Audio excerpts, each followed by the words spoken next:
First, you'll need ComfyUI. If you don't have it, there's a link to the installation tutorial in the description. Also, make sure ComfyUI is updated to the latest version.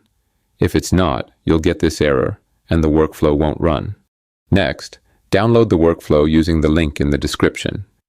Inside the workflow, I included links to the 3 files you'll need, along with the exact location where to place them after downloading.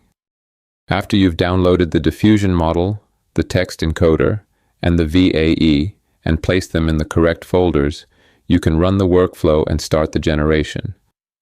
We'll use the default settings for this first run. I'll speed up the generation footage to keep things moving.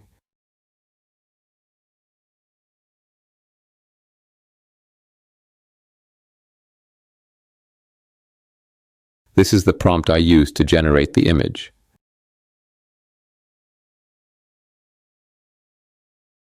On my RTX 3090, it took 54 seconds to generate this image using the default settings.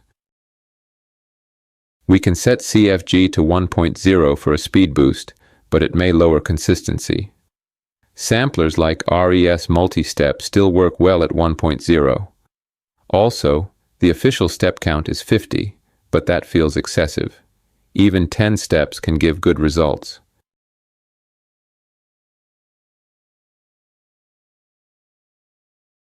Another thing that can speed up image generation is lowering the resolution. I'll drop it from 1280 by 720 to 854 by 480. And I'll speed up the generation footage again. This time the generation took only 6 seconds. The image quality is pretty good, but he doesn't look like Arnold anymore. I'll change the number of steps back to 20, CFG to 2.5, and switch the sampler to Euler. I'm also lowering the shift to 2.5 to increase detail, then running it again. And I'll speed up the generation footage again. That doesn't look too bad. This time the generation took 26 seconds, about half as long as the first one. It'll take some time to play with the settings and find the right balance between speed and image quality. If you found this helpful, consider supporting the channel by liking the video, dropping a comment, or subscribing.